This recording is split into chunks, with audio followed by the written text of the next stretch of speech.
Good morning, students. Today, in English literature, we shall do the written work of Lesson 7. Topic of the lesson is A Visit to Cambridge and the author is Firdaus Kanga. The chapter I have already explained you. Now, let's see the word meanings of this chapter. First one is astrophysicist. So, it means scholar of astrophysics who deals with the stars, planets. Second one is buoyant. It means vibrant. Third one is incandescence. It means inner glow or light. Fourth one is inflection. It means rise and fall of voice in speaking. Fifth one is claustrophobic. It means very small and suffocating. Sixth one is gleefully. It means very happily. Now let's make sentences with the given words. First one is anguish. So it means pain, stress.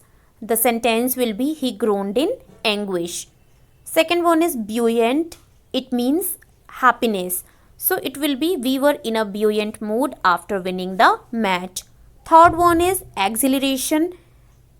It can be said in Hindi zinda dili. So the sentence will be I felt a kind of exhilaration when I reached the top of the mountain. Fourth one is embodiment. It means resemblance. We can say avatar in Hindi. And the sentence will be he is the embodiment of evil. Fifth one is glare. And the sentence will be I shielded my eyes against the glare. Now let's see the question answers. Question number 1 is did the prospect of meeting Stephen Hawking make the writer nervous? If so, why? So did the idea of meeting Stephen Hawking make Firdaus Kanga nervous? If so, then why is it so?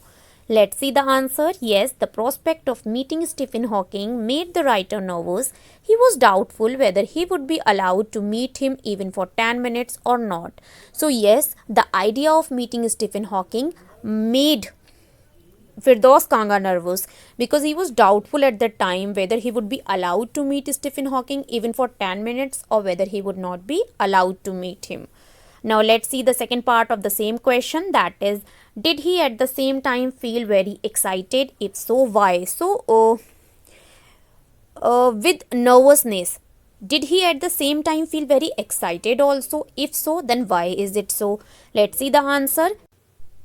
Yes, at the same time, the writer felt very excited because he was going to meet a disabled person like him who had made great achievements in life. At the same time, Firdaus Kanga was excited also, he was nervous also because he was going to meet a disabled person like him who had made great achievements in life. Now let's see question number 2. Guess the first question put to the scientist by the writer. So we have to tell the first question that Firdaus Kanga asked Stephen Hawking. And the question was, you have been very brave, haven't you? Said the narrator. Narrator means Firdaus Kanga asked Stephen Hawking that you have been very brave, haven't you? Question number 3 is Stephen Hawking said, I have had no choice. Does the writer think there was a choice? What was it? Stephen Hawking gave the answer to Firdaus Kanga that he has had no choice. And does Firdaus Kanga think that there was a choice? What was it? Let's see the answer. Yes, the writer thought that Stephen Hawking had a choice. He chose to live creatively despite his paralysis. Firdaus Kanga thought at the time that Stephen Hawking had a choice because at the place of, sitting on a wheelchair only, he chose to live a life which is full of creativity despite his paralysis. Question number 4 is I could feel his anguish. What could be the anguish? So Firdaus Kanga said in the chapter that he could feel Stephen's anguish. What could be the anguish? What could be Stephen's anguish? Let's see the answer. Stephen's anguish was that he found it difficult to find the right words on his computer. He felt frustrated and tired. So Stephen's anguish, distress was that he found it difficult to find the right words to give answer of the people. He felt frustrated at the time and tired also. Now let's see question number 5, that is what endeared the scientist to the writer, so that he said he was looking at one of the most beautiful men in the world. So what was the thing that endeared the scientist to the writer? Because at that time the Stephen Hawking, the scientist Stephen Hawking was, very important person for Firdaus Kanga, and he said at that time when he was looking to him, he was looking at one of the most beautiful men in the world. Now let's see the answer. The thing which endeared Hawking to the writer was his frankness. Without being sentimental or silly, he declared that he was annoyed when somebody came to disturb him in his work.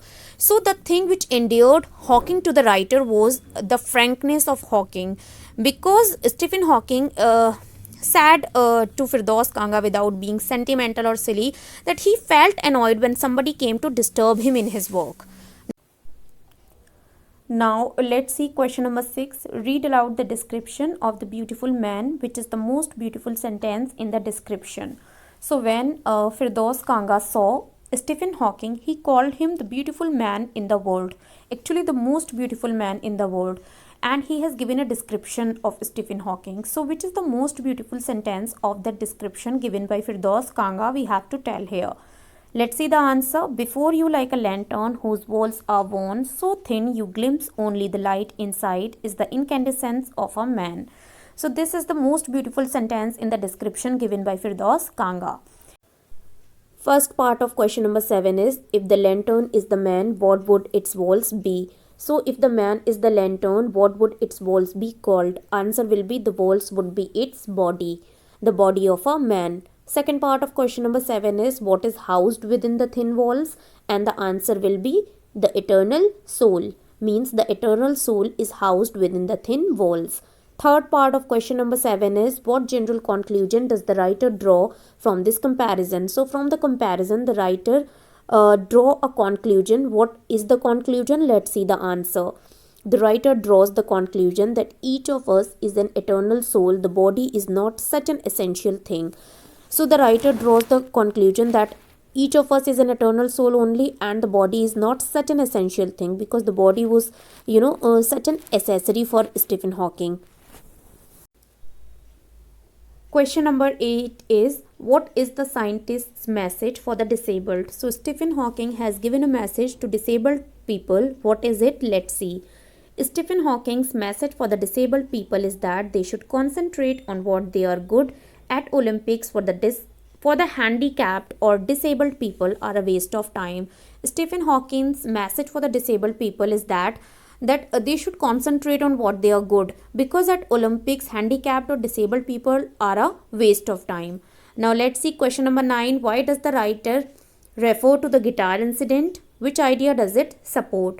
So in the chapter, the writer refers to the guitar incident. Why does the writer refer to the guitar incident, and which idea does it support? Let's see the answer.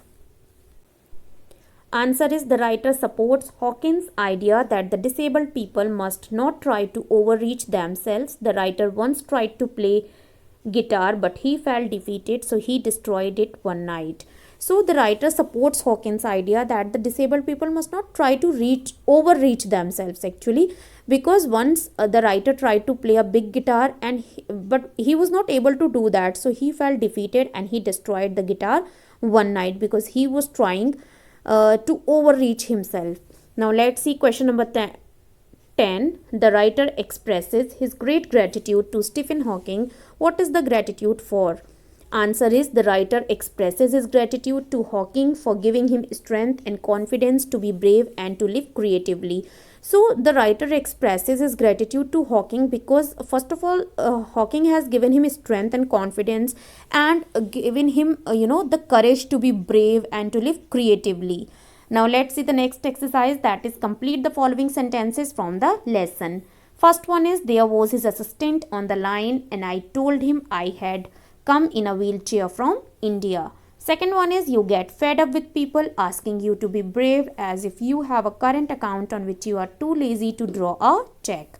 Third one is, there he was tapping at a little switch in his hand, trying to find the words on his computer.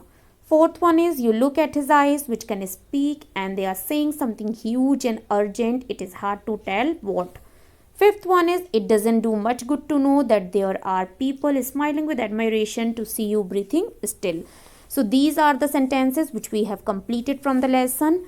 The written work I have explained you of lesson 7. I hope everything is clear to all of you. Thank you everyone.